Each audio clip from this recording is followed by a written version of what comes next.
El 30 de abril de 1945, a las 3:30 de la tarde aproximadamente, en un búnker de hormigón enterrado a 8 metros bajo los jardines de la Cancillería del Reich en el corazón de Berlín, Adolf Hitler se disparó en la sien derecha con su pistola Walter PPK. En ese mismo instante, su esposa de menos de 40 horas, Eva Braun, mordía una ampolla de cianuro a su lado. Afuera, a apenas 400 metros, los soldados de la primera división de fusileros de la Guardia Roja de la Unión Soviética escalaban los escombros del Reichstag bajo un cielo anaranjado de pólvora y fuego. El mundo no se detuvo. No hubo silencio repentino. En San Francisco, diplomáticos de 50 naciones debatían en ese instante los artículos fundacionales de una organización llamada Naciones Unidas.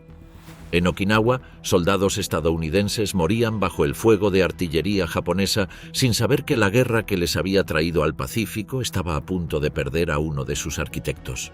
En los búnkers de Breslau, asediada desde hacía 82 días, soldados alemanes de 16 años aguantaban posiciones defendiendo una ciudad que ya no tenía ninguna razón estratégica para resistir. Mientras Hitler moría en el búnker, la ciudad sobre su cabeza era un escenario de una escala casi imposible de comprender.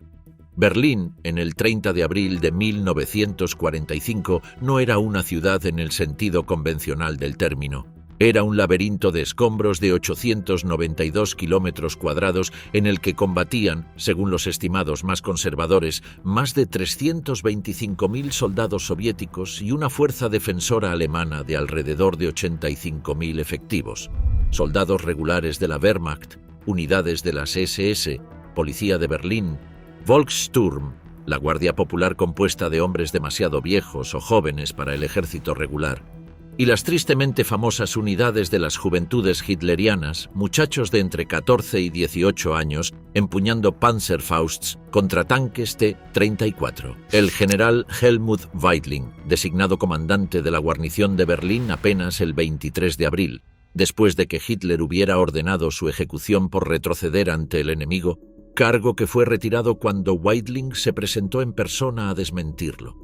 Había dividido la defensa en 8 sectores. Tenía, en el mejor de los casos, 9 soldados contra cada soldado soviético. Preferiría que me fusilaran antes que cargar con este honor, había dicho al enterarse de su nombramiento. El 27 de abril, Weidling había intentado comunicar al Führer la realidad de lo que estaba ocurriendo. En su diario escribió: a las 5 de la mañana, tras un violento bombardeo con fuerte apoyo aéreo, los rusos atacaron a ambos lados del Hohenzollern-Damm. El polvo de ladrillos y piedra cuelga en el aire como una niebla espesa. El coche apenas avanza, los obuses estallan por todos lados y nos llueven fragmentos. Por todas partes las calles están llenas de cráteres y cascotes. Para protegernos del mortero pesado ruso, nos refugiamos en una estación de metro. En el edificio de 2 plantas hay muchos civiles que se han acobijado allí, una masa de personas asustadas, apiñadas de pie. Y concluía: en mi informe de situación vespertino, hablé de los sufrimientos de la población y los heridos. Hitler parecía en un estado de desconexión incapaz de comprender realmente lo que le decía.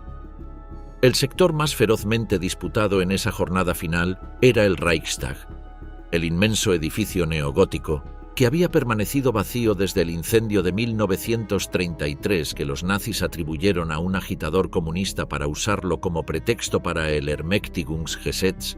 Se había convertido en el símbolo de la victoria soviética.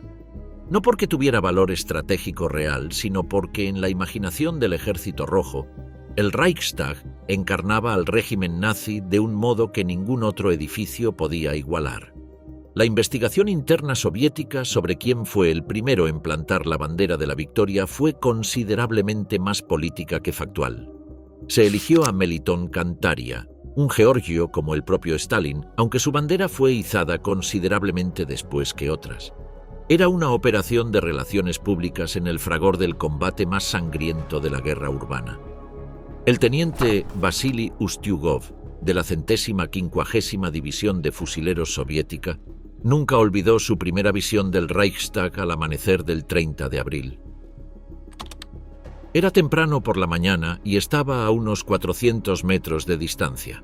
A medida que creció la luz, Vi un enorme edificio gris oscuro que se alzaba sobre mí, picado por el fuego de artillería. Los soldados de las SS lo defendían con una ferocidad nacida de la desesperación. Sabían que rendirse a los soviéticos no era lo mismo que rendirse a los británicos o los americanos. Ustiugov recordó un incidente esa misma noche. Estaba en el centro de la ciudad y era una operación nocturna. Había un arco a mi derecha que llevaba a un sótano. Subía un poco de luz y fui a refugiarme allí para mirar el mapa. De repente, un par de alemanes que debían haberme oído moverse subieron las escaleras corriendo y chocaron directamente conmigo. Disparé, un reflejo puro, y los alcancé a los dos. Sus gorras de marinero volaron por los aires. Eran cadetes navales, jóvenes enviados por Dönitz en un gesto de lealtad hacia Hitler. Murieron sin haber tenido tiempo de aprender los instintos de la guerra urbana. La 8ª División de Guardias, mandada por el teniente general Vasily Chuikov, había establecido su cuartel general en una casa de 5 plantas en el extremo este del Tiergarten. Chuikov era el mismo comandante que había defendido Stalingrado en 1942. La misma fuerza, rebautizada en 1943, había combatido desde el Volga hasta el Oder y ahora estaba a menos de 300 metros del Reichstag. El capitán Anatoly Mereshko, uno de sus oficiales, recordó: «Éramos como una banda de gitanos durante la batalla de Berlín, moviéndonos constantemente de lugar en una ciudad envuelta en polvo y humo. En el primer día de mayo estaba de guardia en la casa contigua al cuartel general. Los dueños parecían haberla abandonado precipitadamente. Me serví un coñac para celebrar el día festivo. Luego escuché un ruido extraño. Estaba solo, así que cogí la pistola y fui a investigar. Encontré a un alemán en una bañera, llena de agua y sangre. Se había cortado las venas, su uniforme estaba doblado cuidadosamente junto a la bañera. Era coronel. Después de eso, mi humor de celebración se esfumó.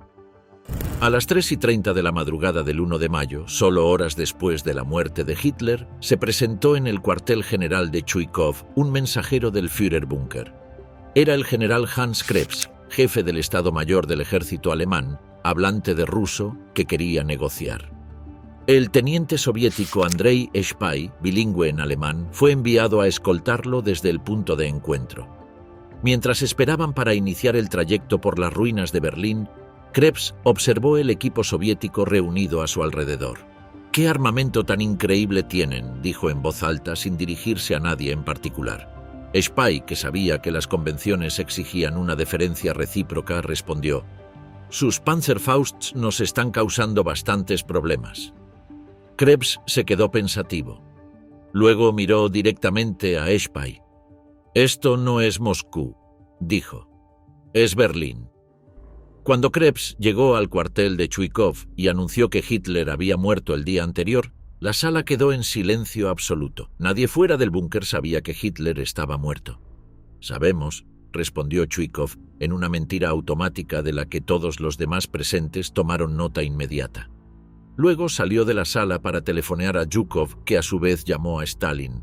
La respuesta de Stalin fue lapidaria: «No hay negociaciones, solo aceptaremos la rendición incondicional». Krebs insistió en que era necesaria una tregua para juramentar al gobierno Dönitz según los términos del testamento de Hitler. Chuikov repitió que no había tregua posible, solo la capitulación total de la guarnición de Berlín. A la 1 de la tarde, Krebs fue invitado a regresar a las líneas alemanas. Antes de irse, volvió al cuartel general alegando que había olvidado los guantes. Miró alrededor de la sala. «Era tan obvio que no pudimos evitar reírnos», recordó Mereshko. Le preguntamos: «¿Son tan importantes sus guantes?». Todos entendían que Krebs no quería volver al búnker. Se aferraba a cada momento de vida. Chuikov lo llevó aparte. En voz baja le preguntó: «¿Y qué va a hacer ahora?». Krebs respondió en ruso: «Cumplir mi deber hasta el final». Era obvio que planeaba quitarse la vida. Chuikov hizo una pausa. «Bien hablado para un soldado», dijo, y le tendió la mano. Krebs la estrechó y salió del edificio para siempre. Se suicidaría esa misma noche.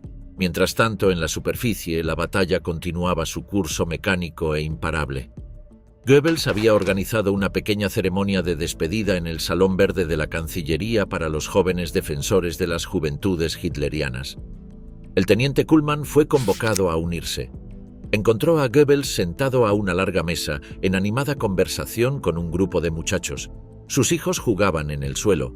Los cadetes navales de Kuhlmann se mezclaban con los hijos del ministro. Un cadete naval se sentó al piano y empezaron a cantar las viejas canciones marciales del movimiento. Luego Goebbels pronunció unas palabras. Los chicos, que llegaban directamente del complejo de la Cancillería con sus bazucas en la mano, Panzerfausts, que ya habían destruido varios tanques soviéticos esa misma tarde, formaron a su alrededor. Se distribuyeron cruces de hierro. Pude observar a Goebbels de cerca y vi cuán completamente inmerso estaba en la vieja retórica de la resistencia desafiante, escribió Kuhlmann. Sus palabras ya no tenían ningún sentido en la situación presente y sin embargo proyectaban un hechizo del que ninguno de los jóvenes parecía capaz de liberarse. Afuera había un bombardeo intenso y constante que había dejado muchos muertos y dejaría muchos más. Aquí dentro había canciones y un montón de caras jóvenes, todas hipnotizadas por la terrible oratoria de Goebbels, los hijos de Goebbels jugando inocentemente, creando una atmósfera completamente irreal. Tuve la sensación de que un mundo entero se hundía aquí, un mundo por el que millones de alemanes habían luchado y muerto, y su sacrificio de sangre había sido absolutamente inútil. Al día siguiente, el 1 de mayo, Goebbels y su esposa Magda tomaron cianuro y murieron en el jardín de la Cancillería. Antes, Magda había entrado personalmente al dormitorio donde dormían sus 6 hijos, Helga, de 12 años, Hildegard, de 11, Helmut, de 9, Holding, de 8, Hedwig, de 6, y Heidrun, de 4, y les había administrado una dosis de morfina seguida de cianuro. Los cadáveres de los niños fueron encontrados por los soviéticos con sus batas de dormir todavía puestas, el pelo peinado, con expresiones de paz en los rostros. Habían muerto sin despertar. El 2 de mayo, el general Weidling se presentó en el cuartel general de Chuikov y firmó la capitulación incondicional de la guarnición de Berlín, con efecto desde el mediodía. Era la rendición que Chuikov había esperado desde Stalingrado. En Stalingrado había sido el mariscal de campo Paulus quien se rindió, pero lo hizo al ejército vecino, no al 62º ejército, que había combatido durante meses en el interior de la ciudad. Esa afrenta había tardado 2 años en borrarse, ahora quedaba saldada. Mientras Berlín ardía, a 240 kilómetros al noroeste, una fuerza completamente diferente de soldados estaba viviendo los días más extraños y vertiginosos de la guerra. El 30 de abril de 1945, el teniente coronel Fraser Eddy mandaba al primer batallón de paracaidistas de Canadá, montados sobre los tanques del Royal Scots Greys, hacia el norte a través de la llanura de Mecklemburgo. Las órdenes eran brutalmente simples: avanzar tan rápido como fuera posible, sortear o atropellar cualquier obstáculo y llegar a Wismar, en la costa del Báltico, antes de que lo hicieran los soviéticos. El mariscal de campo Bernard Montgomery, comandante del 21º Grupo de Ejércitos, había convencido al general Eisenhower de enviar 2 divisiones blindadas adicionales para apoyar este avance. No era un objetivo militar en el sentido clásico. Era una operación política. Si las fuerzas de Montgomery llegaban a Lübeck y Wismar antes que el Ejército Rojo, cortarían el acceso soviético a Dinamarca. El primer ministro Churchill lo había expuesto sin ambigüedades en un telegrama al secretario de Relaciones Exteriores Anthony Eden. Nuestra llegada a Lübeck antes que nuestros amigos rusos desde Stettin nos ahorraría muchos problemas más adelante. No hay razón por la que los rusos deban ocupar Dinamarca. El sargento Andy Anderson, uno de los paracaidistas canadienses, recordó la experiencia de ese avance como algo de otro mundo. A medida que avanzábamos, los costados de la carretera se fueron congestionando más y más. Tropas alemanas completamente armadas se mezclaban con civiles, prisioneros de guerra, básicamente de todo. Los alemanes parecían cansados, abatidos y sucios. Pasamos por muchos campos de prisioneros, algunos totalmente desbordados. No podíamos detenernos, así que solo les lanzábamos chocolate o raciones. Toda la tercera división Panzer del general Hasso von Manteuffel estaba en plena fuga hacia el oeste para evitar caer en manos soviéticas. Cuando las unidades blindadas alemanas veían venir a los paracaidistas canadienses, se detenían y esperaban, esperando ser hechos prisioneros por los aliados occidentales en lugar de por el Ejército Rojo. Los oficiales alemanes salían de sus vehículos y saludaban mientras los canadienses pasaban sin detenerse. Llegó a parecer casi una rendición no oficial, recordó Anderson. La situación de la vanguardia norteamericana fue aún más delirante. El capitán William Knowlton, al mando de 65 hombres del 87º Escuadrón de Reconocimiento de Caballería, fue enviado con órdenes de seguir avanzando hasta encontrar a los rusos. Cruzaron varias decenas de kilómetros de territorio alemán entre dos ejércitos, en ambos casos sin disparar una sola bala. Los alemanes los dejaban pasar porque creían que venía detrás una fuerza americana masiva. Knowlton lo sabía y lo utilizó. En Loops, rodeado de unidades blindadas alemanas claramente hostiles y con las comunicaciones cortadas, miró directamente al oficial alemán que se había acercado a confrontarlo y dijo: ¿Cree que sería tan estúpido como para llegar hasta aquí, tomar 3 ciudades y desarmar a miles de sus soldados si no tuviera una fuerza grande siguiéndome? El alemán vaciló, se rascó la cabeza y lo nombró comandante de guarnición de Loops. Toda la sala hizo el saludo nazi y dijo al unísono: «Buenas noches, Herr Kommandant».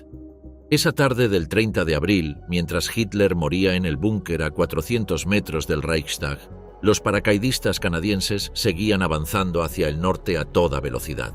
2 días después llegarían a Wismar pocas horas antes que las columnas blindadas soviéticas. El objetivo había sido alcanzado. Dinamarca estaba a salvo de la ocupación soviética. El Ejército Rojo no llegaría a cruzar el Báltico, y el ejército del norte de Alemania, atrapado entre ambas fuerzas, no tendría dónde reorganizarse para prolongar la resistencia. El 30 de abril de 1945, mientras Adolf Hitler firmaba en el búnker su acta de defunción política y luego apretaba el gatillo, el almirante Karl Dönitz ignoraba todavía que se había convertido en el sucesor designado del régimen que agonizaba en Berlín. Dönitz se encontraba en Plön, al norte de Alemania, dirigiendo las operaciones navales desde una posición que ya no tenía ningún significado estratégico real. A las 10 de la noche del 30 de abril, un telegrama de Martin Bormann desde el búnker le comunicó escuetamente que Hitler lo había nombrado su sucesor en su testamento político. El telegrama no mencionaba el suicidio, le informaba de que el Führer seguía con vida y que había designado a Dönitz como Reichspräsident y comandante supremo de las Fuerzas Armadas. Lo que Dönitz no sabía era que Hitler ya estaba muerto desde las 3:30 de la tarde. Bormann retuvo deliberadamente esa información para ampliar su propia influencia en las horas que seguirían.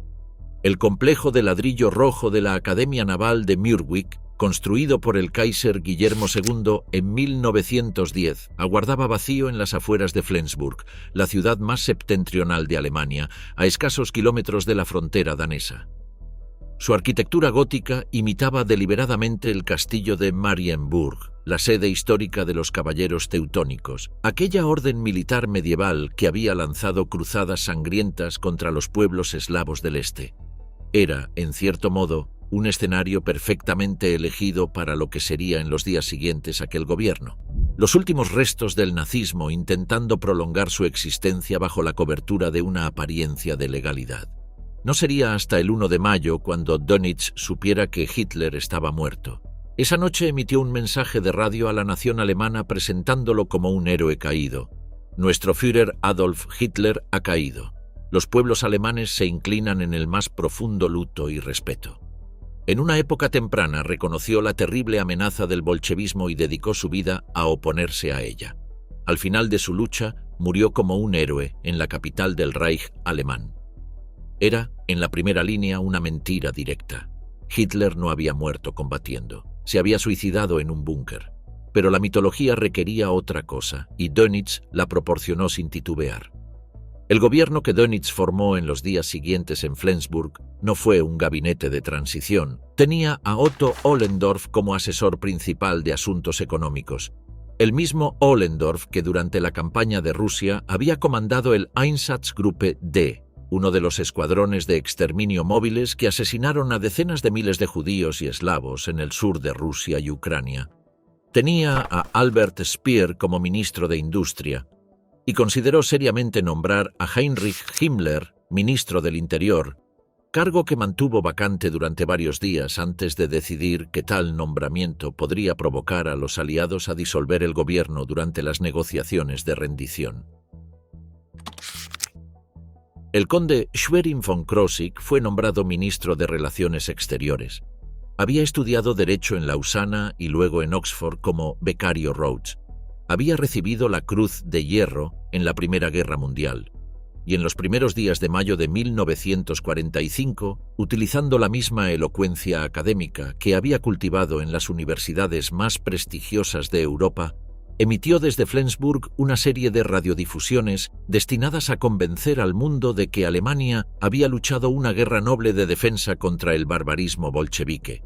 En uno de esos discursos, von Krosigk pronunció una frase que entrará en la historia, aunque no de la manera en que él hubiera querido. Advirtió que una cortina de hierro está avanzando desde el este. El término había sido utilizado por primera vez por Goebbels en un artículo del 25 de febrero de 1945 en la revista Das Reich. Von Krosigk lo popularizó ahora desde Flensburg. Era propaganda nazi.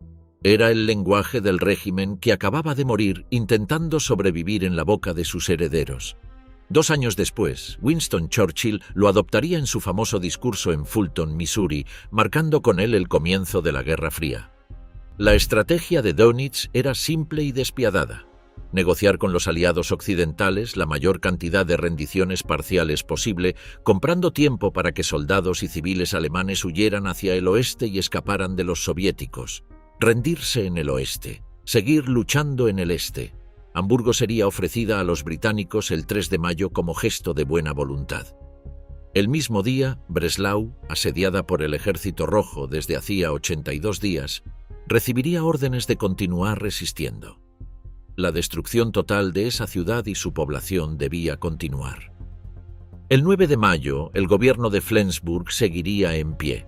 Sobreviviría otros 14 días antes de que tropas británicas arremetieran contra él. El 23 de mayo, la administración completa fue arrestada. Heinrich Himmler, que había permanecido en las cercanías ejerciendo influencia desde las sombras, fue detenido y se suicidó mientras era procesado. A 185 kilómetros al sureste de Berlín, la ciudad de Breslau llevaba 82 días sitiada cuando Hitler murió.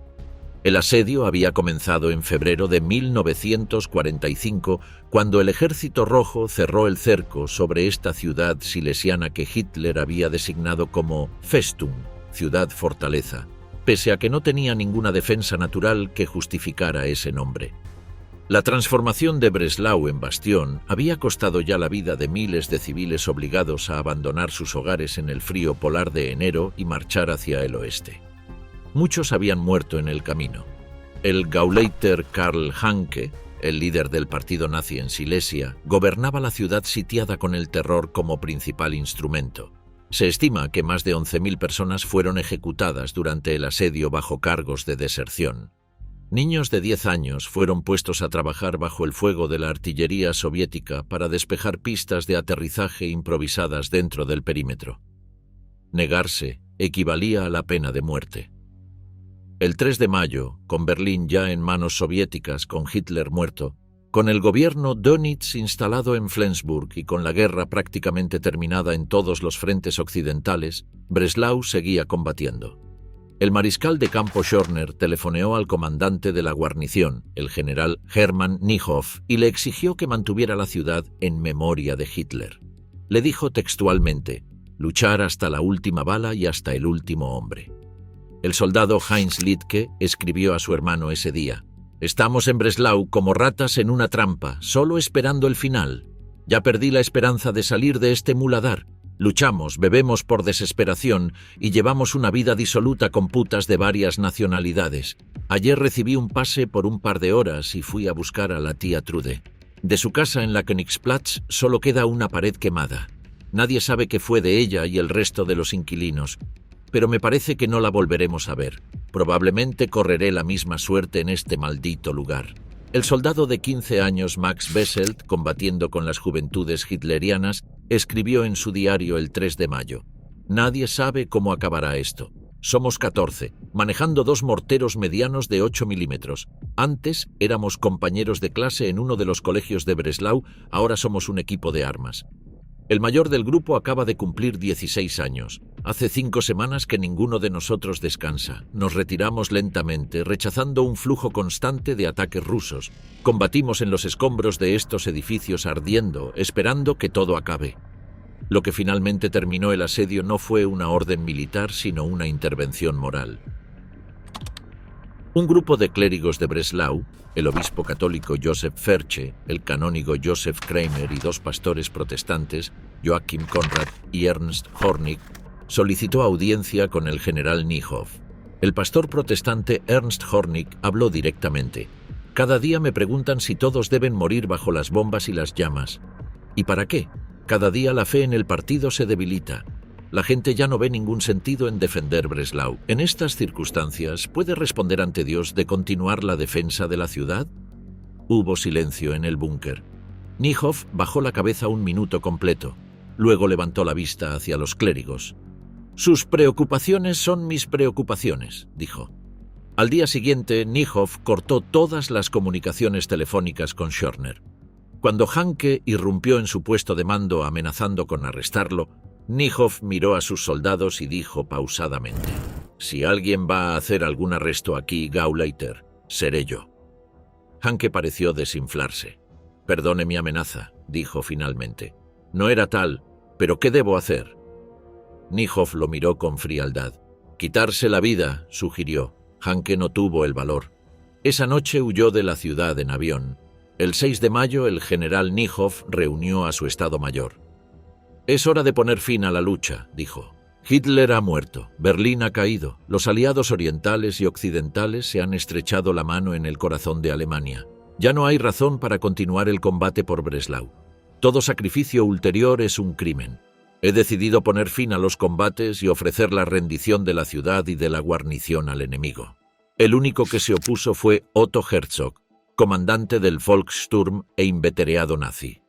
En pocas semanas los aliados occidentales y la Unión Soviética estarán en guerra y el ejército alemán volverá a ser necesario, exclamó al salir de la sala. Una hora después se pegó un tiro. Breslau cayó el 6 de mayo, 4 días después de la rendición de Berlín. 82 días de asedio para terminar exactamente igual que habría terminado sin el asedio. El colapso del frente norte de Alemania el 30 de abril de 1945 no fue una serie de batallas ordenadas, sino un caos de proporciones casi bíblicas. El mayor Erich Mende, de la 102ª División de Infantería del Wehrmacht, condecorado con la Cruz de Caballero en enero de 1945, por haber organizado la retirada que permitió a más de 10.000 civiles escapar del Ejército Rojo en Prusia Oriental, lo describió sin rodeos. Todo se derrumbó el 30 de abril. Un empuje soviético de tanques desde el sureste sobrepasó a nuestras fuerzas y llegó a las afueras de Rostock. La ruta de salida principal estaba cortada y una masa de nuestros infantes trepó a bordo de nuestros camiones y jeeps que quedaban mientras tratábamos de encontrar otra salida. Mende y sus soldados llegaron eventualmente al puerto de Warnemünde solo para encontrar los barcos restantes abarrotados de refugiados. Los hombres se quedaron en el muelle. Entonces llegó un flujo repentino de personas inesperadas. Unas 500 personas esqueléticas aparecieron, todas vestidas con ropa de preso. Comprendimos que eran escapados de un campo de concentración cercano. Los dos grupos se miraron en un silencio tenso e incómodo. En la pequeña ciudad de Demmin, en el estado de Mecklemburgo, se desarrolló una de las tragedias menos conocidas de esos días. El 30 de abril, una columna de avanzada soviética del 65º Ejército y del primer cuerpo de carros de guardias llegó a las afueras de la ciudad al mediodía. Se izó una bandera blanca en la torre de la iglesia y 3 negociadores soviéticos se aproximaron al foso antitanque prometiendo respetar a la población civil si la ciudad se rendía sin luchar. El general soviético Mikhail Panov, comandante de la 38ª Brigada de Carros, había emitido esa misma mañana una orden a todos sus oficiales advirtiendo contra el pillaje y exigiendo un comportamiento disciplinado. Pero entonces un destacamento de las SS abrió fuego contra los negociadores y los mató a los tres. Luego se retiró por la ciudad volando los puentes tras de sí. Demmin quedó encerrada entre el río Peene al norte y al oeste y el río Tollensee al sur. Cuando las tropas soviéticas entraron en respuesta, miembros de las juventudes hitlerianas comenzaron a dispararles. En represalia, soldados rusos empaparon edificios con gasolina y prendieron fuego a partes de la ciudad. La propaganda nazi sobre las atrocidades bolcheviques había impregnado completamente a la población y el pánico desencadenó algo sin precedentes, una ola masiva de suicidios. Familias enteras se quitaron la vida juntas, algunos con pistolas, otros con cuchillas de afeitar o veneno, muchos ahogándose en los ríos. Otros, al ver arder la ciudad, cayeron en la desesperación. Para el 1 de mayo, más de 900 personas habían muerto de esta manera en Demmin. No era un caso aislado. La brutalidad real del Ejército Rojo avanzando por el este de Alemania, robos, violaciones, incendios, había sido documentada por los propios comandantes soviéticos con creciente preocupación.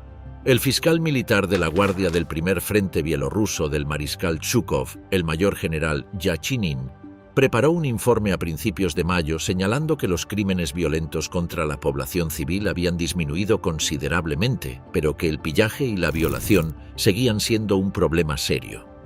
Citaba casos específicos. El teniente soviético en Chivatov había sido detenido borracho cometiendo violaciones de casa en los suburbios de Berlín.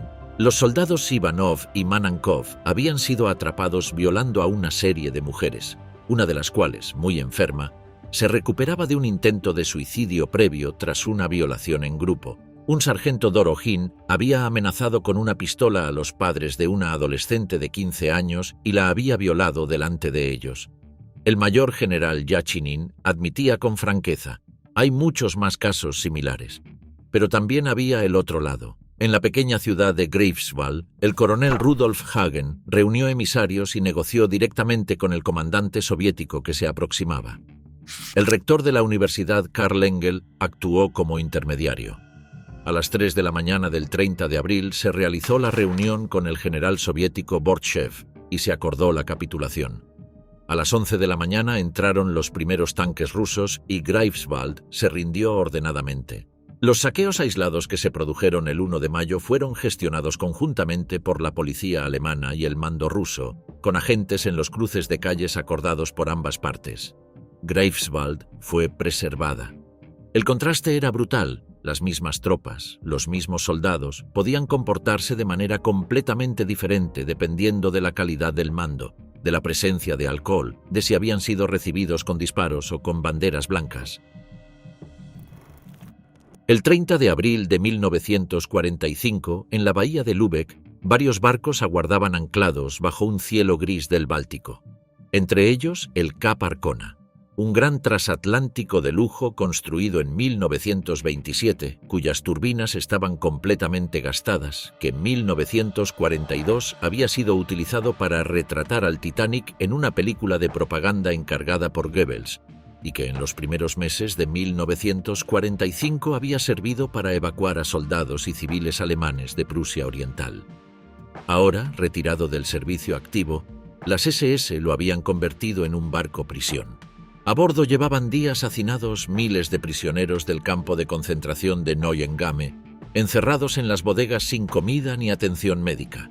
Las SS habían dicho que los llevarían a Suecia, pero oficiales de las SS del cuartel general de Himmler declararían más tarde que el verdadero propósito era hundir el barco con todos los prisioneros a bordo. No había marcas de la Cruz Roja, no había botes salvavidas accesibles, y el 30 de abril, mientras Hitler moría a 800 kilómetros al sur, los prisioneros del Cap Arcona no tenían forma de saber que el hombre que había ordenado su reclusión acababa de quitarse la vida.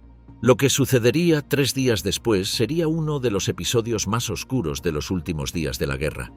El teniente de aviación, Derek Lovell, del Escuadrón 197 de la RAF, recordó: «Nos dijeron que fuéramos al Báltico y atacáramos barcos. De camino pasamos por algunos de nuestros aviones que volvían. Habían incendiado el Cap Arcona. Estaba rojo al rojo vivo de proa a popa». La inteligencia de la RAF había recibido informes de que los alemanes estaban reuniendo barcos en la bahía de Lübeck para huir a Noruega con los jerarcas nazis escapados de Berlín. 4 escuadrones de la Segunda Fuerza Aérea Táctica atacarían los barcos el 3 de mayo. El Cap Arcona, incendiado, comenzaría a hundirse. Más de 4.250 prisioneros morirían. El capitán John McCausland, oficial de inteligencia del 5º Regimiento de Reconocimiento británico, avanzaba por la costa cuando un esclavo escapado se interpondría en el camino de su columna.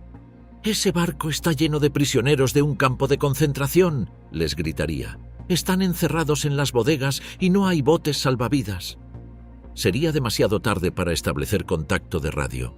McCausland seguiría avanzando hacia Neustadt a 37 kilómetros al noroeste de Lübeck.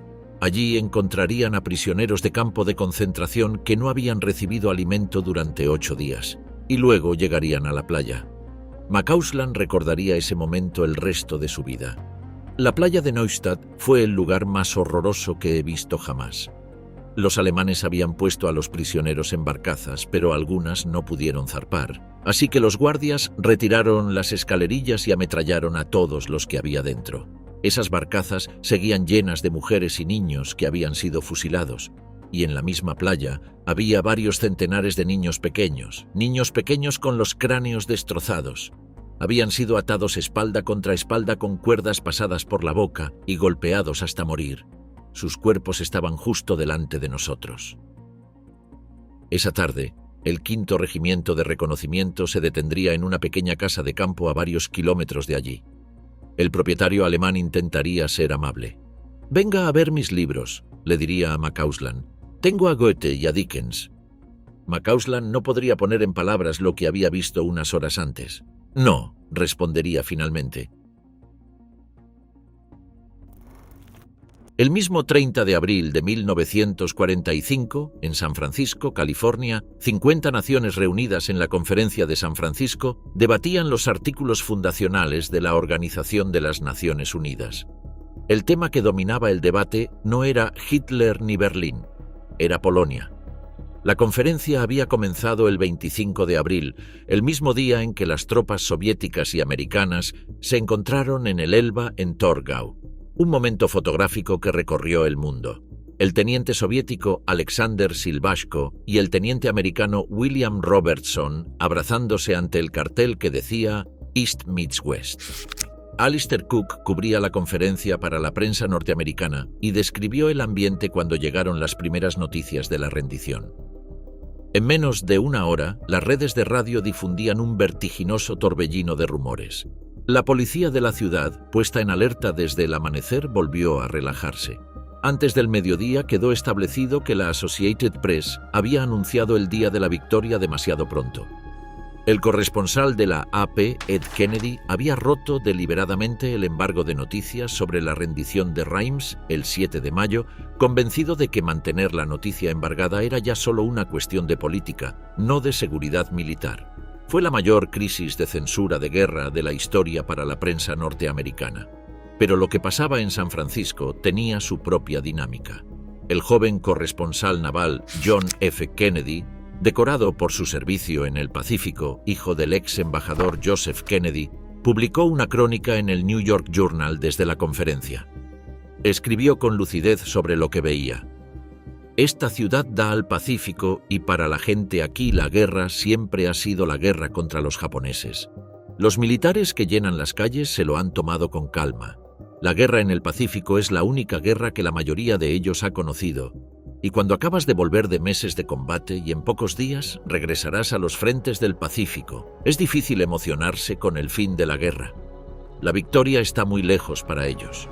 Kennedy habló del dilema que la Unión Soviética planteaba a la conferencia con una claridad impropia de un periodista de 27 años. Los rusos tienen un miedo mucho mayor que nosotros a un resurgimiento alemán. Por eso van a asegurarse sus fronteras occidentales. Ningún gobierno hostil a Rusia será permitido en los países que bordean su territorio. Sienten que se han ganado ese derecho a la seguridad y piensan tenerlo, pase lo que pase. En la conferencia, El ministro soviético de Relaciones Exteriores Molotov informó al secretario de Estado norteamericano Stettinius que el Ejército Rojo había arrestado a 16 negociadores de paz polacos, un evento que en realidad había ocurrido en marzo y que Stalin había mantenido en secreto. Fue el primer gran terremoto diplomático de la posguerra. Los polacos habían desaparecido. Los aliados occidentales no sabían nada. Y el orden que intentaba construirse en San Francisco tenía ya su primera grieta profunda. Para la mayoría del mundo en guerra, la muerte de Hitler el 30 de abril de 1945 fue, en términos inmediatos, completamente irrelevante. En Okinawa, la batalla más sangrienta de la Guerra del Pacífico continuaba su curso. Las fuerzas estadounidenses habían desembarcado el 1 de abril en esa isla japonesa a 560 kilómetros de la costa de Kyushu, en lo que sería la última gran operación anfibia de la guerra. El 30 de abril, 30 días después del desembarco, los combates seguían siendo de una ferocidad sin precedentes. Los defensores japoneses, alrededor de 100.000 soldados del ejército imperial bajo el mando del general Mitsuru Ushijima, habían construido una red de túneles, búnkers y posiciones enterradas desde las cuales resistían cada avance americano. Los kamikaze atacaban la flota de apoyo de manera constante. Las bajas norteamericanas en Okinawa durante el mes de abril habían superado el total de la campaña de Normandía en proporción. Para cuando terminaría la batalla el 22 de junio de 1945, habían muerto más de 12.000 soldados norteamericanos, unos 110.000 combatientes japoneses, y se estima que entre 40.000 y 150.000 civiles okinawenses. Hitler no tuvo ningún papel en esos números. Su muerte no cambió una sola trinchera en Okinawa. China, donde la guerra llevaba en curso desde 1937, tampoco experimentó ninguna transformación el 30 de abril. Las fuerzas del ejército imperial japonés ocupaban amplias extensiones del territorio chino. Las tensiones entre el Kuomintang de Chiang Kai-shek y las fuerzas comunistas de Mao Zedong, que cooperaban de manera precaria en la resistencia, presentían ya la guerra civil que vendría después. Para los campesinos de Hunan o los soldados que combatían en las montañas de Yunnan, la noticia de que un dictador europeo se había suicidado en un búnker de hormigón no alteraba en nada la realidad de sus vidas. En Birmania, el 30 de abril de 1945, el general británico William Slim llevaba semanas ejecutando una de las maniobras de envolvimiento más brillantes de la guerra, la toma de Rangún. El 14º Ejército británico e indio avanzaba hacia el sur a velocidad vertiginosa, anticipándose a las lluvias del monzón que harían impracticable el movimiento en pocas semanas. Rangún sería tomada el 3 de mayo. Para esos soldados, muchos de los cuales llevaban 3 o 4 años en el teatro del sudeste asiático, la guerra seguía siendo todo lo que conocían. En Indochina, la ocupación japonesa continuaba. En Indonesia también. En Corea, ocupada desde 1910, la dominación japonesa era absoluta. En las Filipinas, donde el general Douglas MacArthur había regresado dramáticamente en octubre de 1944 y donde la campaña de liberación continuaba, la guerra era tan real como el día anterior. El almirante japonés Soemu Toyoda, comandante en jefe de la flota combinada, no recibió ningún mensaje urgente de Tokio el 30 de abril ordenando un cambio de estrategia por la muerte de Hitler.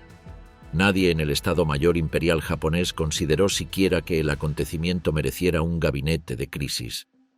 Alemania era un aliado del que Japón había recibido tecnología naval y comunicaciones secretas, pero la guerra de Japón era la guerra de Japón y llevaba años combatiendo sola en el Pacífico. Solo habría 3 meses de vida para el Imperio japonés después del 30 de abril de 1945. La bomba atómica sobre Hiroshima llegaría el 6 de agosto. Sobre Nagasaki el 9. La rendición formal se firmaría en la cubierta del acorazado USS Missouri en la bahía de Tokio el 2 de septiembre. Pero todo eso estaba aún por ocurrir. El 30 de abril, la Guerra del Pacífico era completamente independiente de lo que sucedía en Berlín. El libro de Michael Jones, After Hitler, 2015, lo articula con precisión desde su perspectiva europea. Incluso en el teatro del Pacífico, las noticias llegaban despacio y fragmentadas. Los submarinos japoneses que patrullaban el Índico no sabían con exactitud qué estaba ocurriendo en Europa. Los soldados americanos embarcando en San Francisco de regreso al Pacífico captaban las celebraciones en las calles, pero entendían que para ellos nada había terminado todavía. Entre todos los actores secundarios de esos días de mayo, ninguno encarnó mejor la ambigüedad moral de la guerra que el llamado Ejército Vlasov. El general Andrei Vlasov había sido uno de los comandantes más brillantes del Ejército Rojo. En octubre de 1941, cuando los alemanes avanzaban hacia Moscú en lo que parecía el colapso definitivo del Estado soviético, Vlasov defendió la capital con la 20ª División y fue uno de los artífices de la contraofensiva que detuvo a los alemanes en diciembre. Stalin lo condecoró. Luego lo envió a Leningrado, donde una operación de desbloqueo fracasó por falta de apoyo.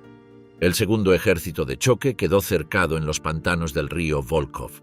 En julio de 1942, después de semanas intentando romper el cerco, Vlasov fue capturado por los alemanes. En captividad, Vlasov tomó una decisión que lo condenaría. Decidió que el verdadero enemigo no era Hitler sino Stalin, y que la única manera de liberar a Rusia del régimen bolchevique era colaborar con los alemanes para derrotarlo. Comenzó a reclutar prisioneros de guerra soviéticos para un ejército anti-Stalin. Hitler, que despreciaba a los eslavos como subhumanos, rechazó durante años la idea de armar a los rusos, aunque fuera para combatir contra la URSS.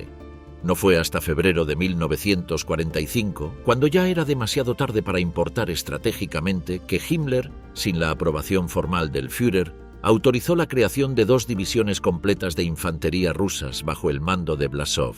La primera fue enviada al frente del Oder, rusos contra rusos, en suelo alemán, por cuenta del Tercer Reich. El 30 de abril de 1945, una de esas divisiones, la primera, estaba en Bohemia Occidental, la otra, la segunda, estaba en Austria bajo el mando del general Mikhail Meandrov, cerca de Linz, la ciudad natal de Hitler. El oficial de enlace alemán, capitán Arthur Mongrovius, escribió ese día desde Linz sobre su relación con Meandrov. He llegado a conocer a un general ruso, Mikhail Meandrov, un hombre cultivado y bien educado. En presencia de un intérprete he mantenido con él muchas conversaciones de largo alcance sobre Dios y el mundo.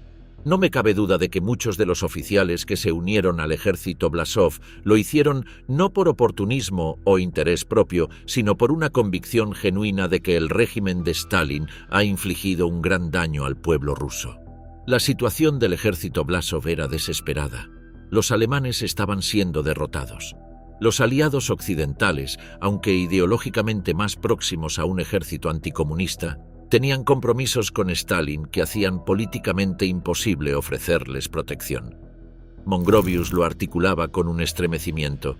Si Estados Unidos entregara al ejército Vlasov, que está de corazón contra el régimen de Stalin, a los soviéticos, el final inevitable de esa fuerza sería ser colgada en la pared del Kremlin, en la Plaza Roja de Moscú.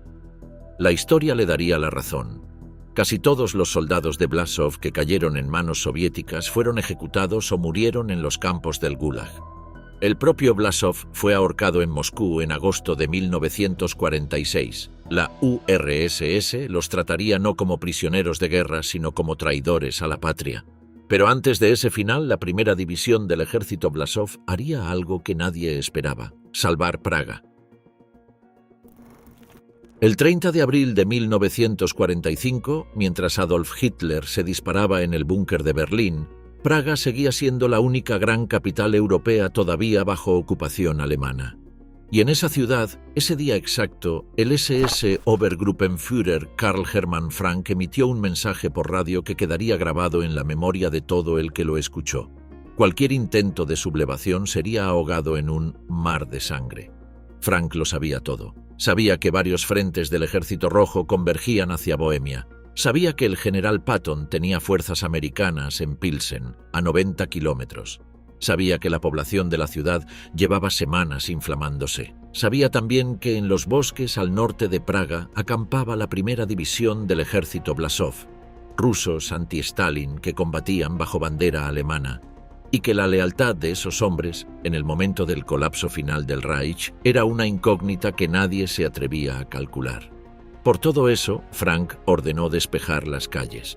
Instruyó a la policía y al ejército a disparar sobre cualquiera que desobedeciera, y lanzó su advertencia al éter con la misma seguridad con la que 6 años antes había organizado el exterminio del Lídice.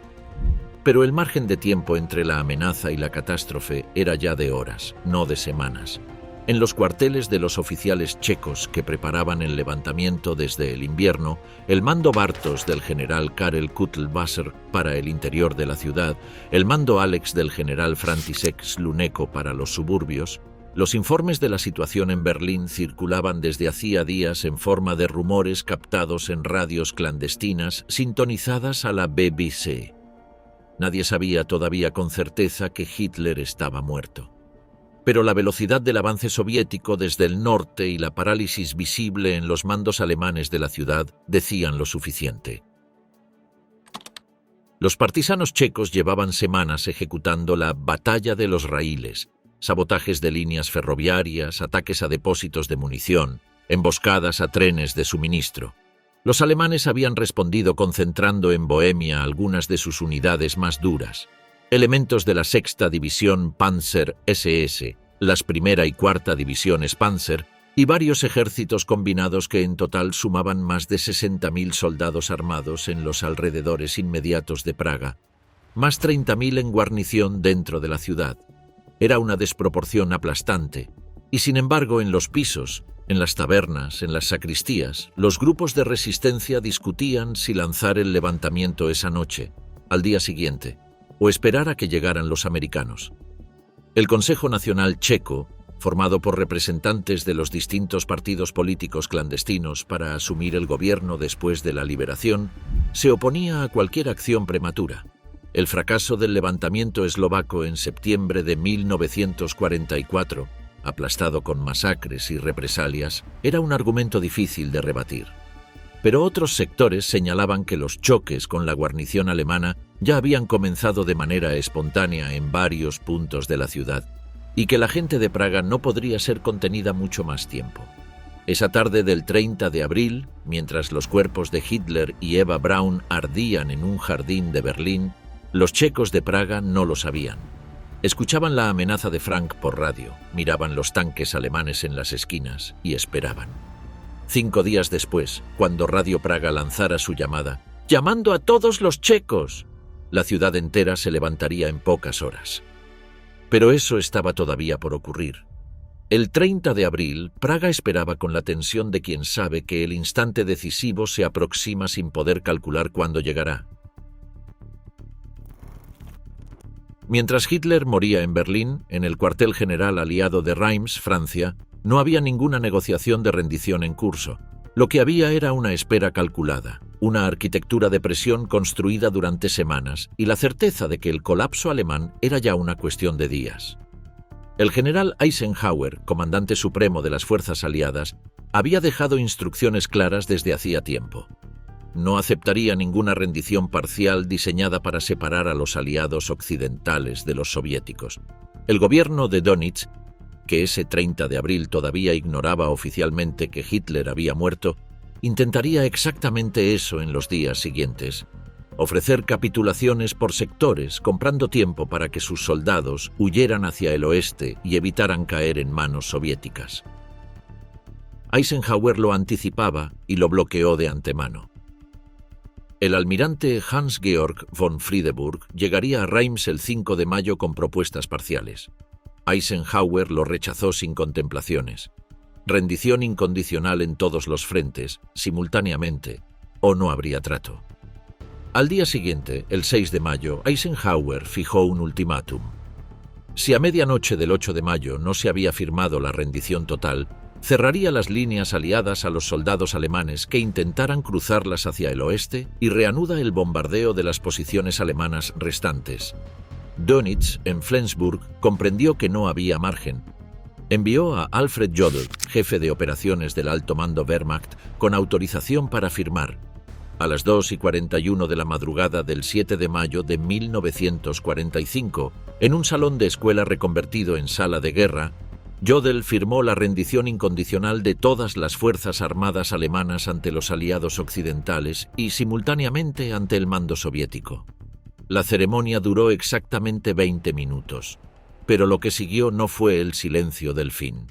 Fue el principio de una crisis diplomática que estuvo a punto de fracturar la Gran Alianza en el último momento. El general soviético Iván Susloparov, único representante ruso en la ceremonia, había enviado múltiples telegramas a Moscú solicitando instrucciones.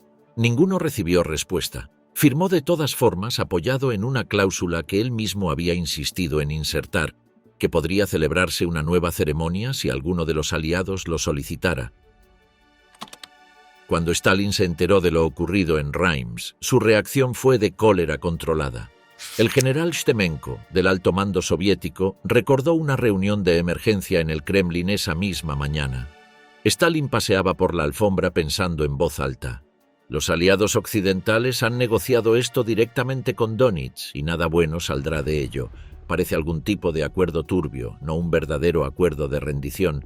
Ninguno de nuestros principales comandantes ni funcionarios del gobierno estaba presente. Nosotros hemos sufrido más por la agresión de Hitler y hemos hecho la mayor contribución a nuestra victoria común. Rusia rompió el espinazo de la bestia fascista.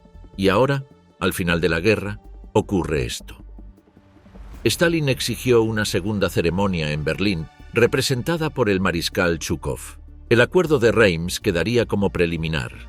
El de Berlín sería definitivo. Eisenhower, con su característica nobleza de carácter, respondió de inmediato. En lugar de insistir en que los soviéticos aceptaran lo ya firmado, asumió la responsabilidad del malentendido y aceptó la segunda ceremonia. Envió además un comunicado urgente tanto al gobierno americano como al británico, solicitando que se comprometieran formalmente a no aceptar ninguna rendición parcial alemana que excluyera a los soviéticos. La segunda firma tuvo lugar el 8 de mayo de 1945 a medianoche, en la Escuela de Ingeniería Militar en Karlshorst, un suburbio del este de Berlín. La sala era grande, unos 18 por 12 metros, con 2 niveles y un pequeño balcón en un lado. El mariscal Zhukov presidió. El mariscal de campo Keitel firmó por Alemania. Air Chief Marshal Sir Arthur Tedder firmó por los aliados occidentales, junto al general Jean Delattre de Tassigny por Francia y el general Karl Spaatz por los Estados Unidos. Incluso en ese momento, Keitel intentó dilatar. Quería más tiempo para que sus tropas recibieran las órdenes de cese el fuego. Quería que se eliminara la cláusula sobre la entrega inmediata de armas y equipos. Zhukov la mantuvo. El impasse se resolvió solo cuando Zhukov gritó a través de la sala: «¡Le doy mi palabra como soldado!». Era ya pasada la medianoche. La corresponsal de guerra Kay Summersby describió el momento de la firma. El mariscal de campo se quitó cuidadosamente un guante gris antes de tomar la pluma. Miró con desdén a los periodistas bulliciosos, luego garabateó su firma como si quisiera despachar un trabajo sucio cuanto antes. Luego Zhukov dio una orden de salida. Los nazis se levantaron como en un pase de parada. Keitel levantó de nuevo su bastón en un breve saludo.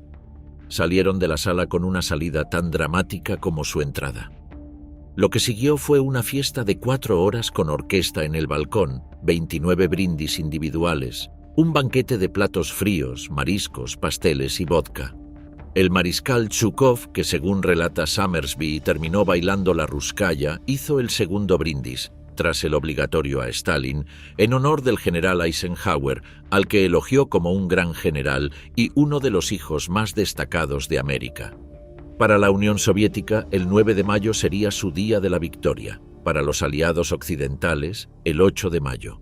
2 días de celebración que reflejaban no solo las diferentes zonas horarias, sino la realidad de 2 guerras parcialmente distintas que habían coincidido en el mismo enemigo y el mismo resultado, pero no en los mismos sacrificios. El 8 de mayo de 1945, a las 3 de la tarde, hora de verano británica, Winston Churchill se dirigió al país desde la BBC. Ayer por la mañana, a las 2:41, en el cuartel general, el representante del alto mando alemán y el gobierno alemán, el general Jodl, firmó el acta de rendición incondicional de todas las fuerzas terrestres, navales y aéreas alemanas en Europa ante la fuerza expedicionaria aliada y simultáneamente ante el alto mando soviético. Hoy este acuerdo será ratificado y confirmado en Berlín. La guerra alemana ha terminado. Cuando Churchill pronunció esas últimas 4 palabras, "The German War is therefore at an end", desde las ventanas abiertas al Whitehall congestionado, desde las radios encendidas en los hospitales, en los hogares, en los talleres, en las fábricas, desde los altavoces instalados en las calles de toda Gran Bretaña, salió un rugido que no tenía precedente. En el hospital de Paddington Green, una enfermera voluntaria estaba sosteniendo la mano de una niña pequeña en el momento en que Churchill habló. Cuando terminó el discurso, la niña preguntó: ¿qué significa? La enfermera respondió lo mejor que pudo: que verás luces en las calles y ventanas iluminadas por la noche, que nunca volverás a escuchar una sirena. La niña la miró con incredulidad absoluta. ¿Nunca más una sirena?, repitió en voz baja. No podía creerlo. La escritora Molly Panther Downs, corresponsal del New Yorker en Londres, capturó el carácter de ese día con precisión. Cuando el día llegó finalmente, no se parecía a ningún otro que nadie pudiera recordar.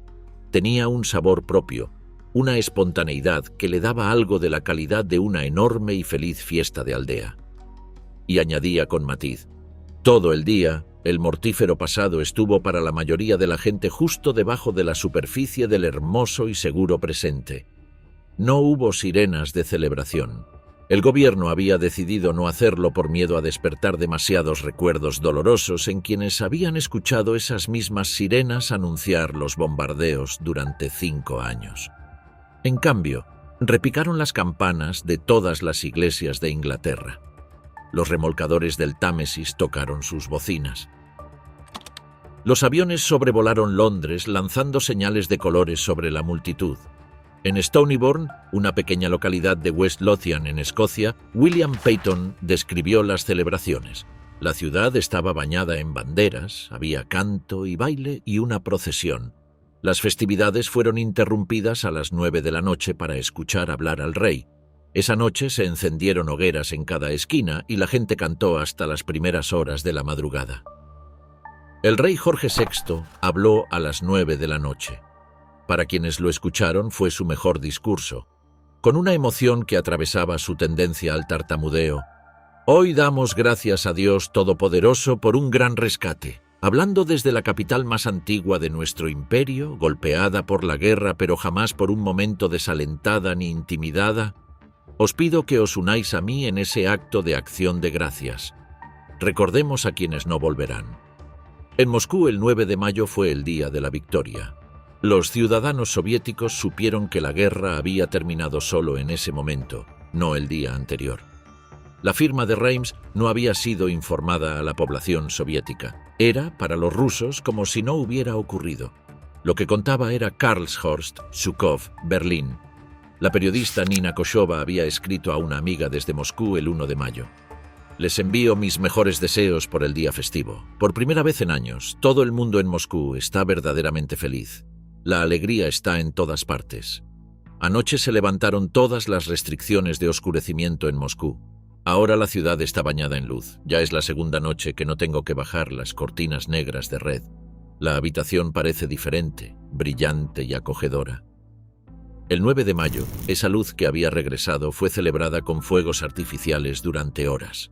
Los salones de artillería tronaron en toda la capital. Las calles se llenaron de personas que se abrazaban, lloraban y cantaban. Era la victoria de un pueblo que había perdido 27 millones de personas, soldados y civiles, en la guerra más destructiva de su historia. En Nueva York, la noticia de la rendición desató celebraciones en Times Square que los periódicos del día siguiente describirían como incontrolables. Miles de personas bloqueando el tráfico, confeti cayendo desde los edificios, extraños abrazándose. CBS intentó mantener la mesura en su transmisión. Es obviamente un hecho, pero no es oficial. Oficial es oficial. Y ahí, para todos los propósitos de definición absoluta, se va el día que pensábamos que debería llamarse Día VE. En la Louisiana Bayou, Anne Ralph iba en un tren cuando escuchó las campanas de las pequeñas ciudades que pasaban. No sabía qué pasaba hasta que el tren paró y alguien nos dijo que la guerra en Europa había terminado. En Nueva Orleans, la gente literalmente bailaba en las calles, cantaban, bailaban, saltaban dentro y fuera de las fuentes. Era como el Mardi Gras. Pero en las líneas del frente, entre los soldados que habían vivido la guerra de cerca, la reacción fue radicalmente diferente. El teniente William Preston, de la 65ª División de Infantería del Ejército del general Patton, escribió a su hermano desde Alemania: «La guerra en Europa ha terminado. Apenas puedo creerlo porque parece que fue ayer cuando vimos nuestra primera acción en la línea Sigfrido. En el día 15 me senté junto a una ventana abierta y observé y escuché mientras miles de soldados alemanes, miles de ellos, pasaban camino de un campo de prisioneros. No sé cuál es la reacción en casa. Por una radio parcheada escuchamos que papel picado y confeti caía de los edificios de Nueva York. Escuchamos que había celebraciones salvajes en las calles de Londres. Pero las tropas de primera línea no celebraron. La mayoría de los hombres simplemente leyeron la historia en el boletín de la división enviado a las tropas. Dijeron algo como «me alegra» y se alejaron. Quizás era diferente en su interior, o quizás estaban demasiado cansados o pensando en casa o en los camaradas que no vivieron para ver la victoria. El cabo Tom Renouf, del regimiento Black Watch de la 51 División de Montaña Escocesa, había combatido desde las playas de Normandía hasta Bremerhaven. Nos dijeron que la guerra había terminado y al principio simplemente no terminaba de asimilarse. Dijo: «Habíamos vivido al día, simplemente intentando sobrevivir. Y luego, gradualmente, algo se abrió.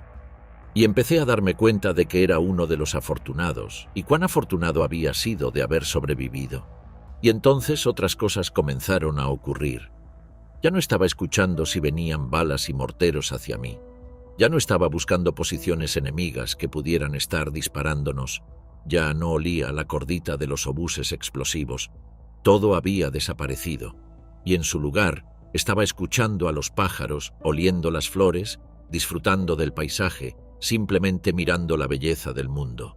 ¡Qué contraste! De un extremo al otro. Y sentí que había nacido de nuevo». Lee Dickman, de la 11ª Compañía de Ingenieros del Ejército Sudafricano, estaba cerca de Klagenfurt, en Austria, cuando llegó la medianoche del 8 al 9 de mayo. Lo describió en un lenguaje que ningún cronista oficial podría haber fabricado. Algún dios, en algún lugar, dijo que haya de nuevo luz, y hubo luz.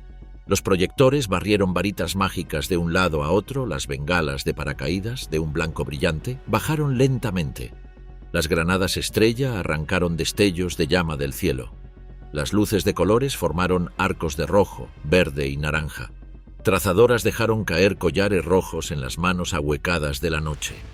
Todos lanzaban al cielo cualquier cosa que explotara en un desbordamiento de alegría, de alivio, de esperanza.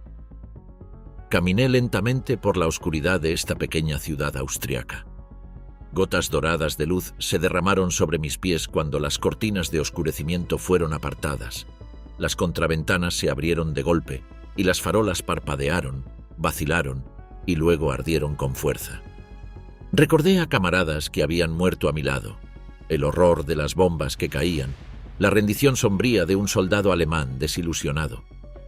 Y agradecí a ese Dios anónimo el hecho de que yo, aunque fuera mínimamente, había ayudado a desterrar el mal que había ensombrecido Europa durante tanto tiempo. Era el día 5E. La matanza había terminado. Podía volver a casa. El legado del 30 de abril de 1945 no se completó en ese día. Siguió ramificándose durante semanas, años y décadas. En Breslau, la ciudad que cayó 6 días después de Hitler, los soldados soviéticos que entraron el 6 de mayo encontraron un paisaje de devastación casi total. El soldado Alexander Fedotov escribió a su madre: «Puede sonar extraño, pero lo que más he deseado durante los últimos meses es silencio. Silencio del sonido de los cañones y las granadas que caen. Aquella tarde, por primera vez en mi vida, escuché cantar a los ruiseñores en los arbustos».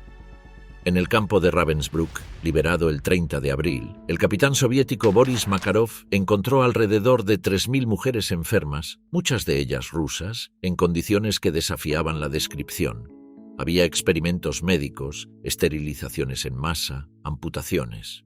Las SS habían marchado a más de 20.000 presas en una marcha de la muerte días antes. Las que quedaban eran las que eran demasiado débiles para caminar.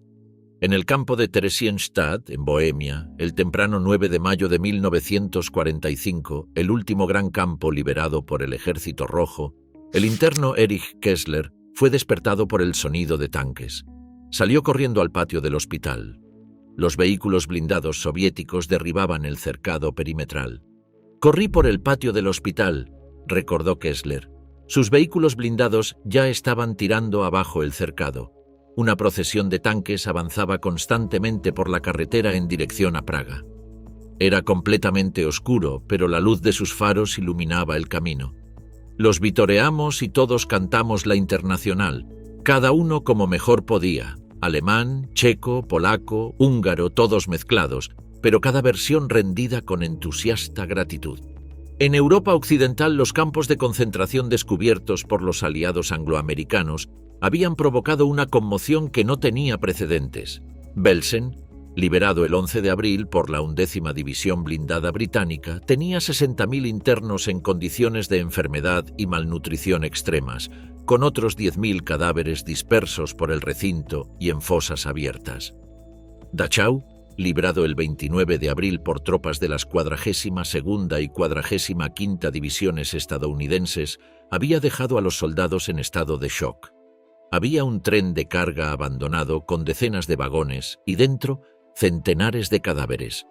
El teniente coronel Felix Sparks de la 45ª División recordó que veteranos endurecidos en la batalla quedaron extremadamente angustiados.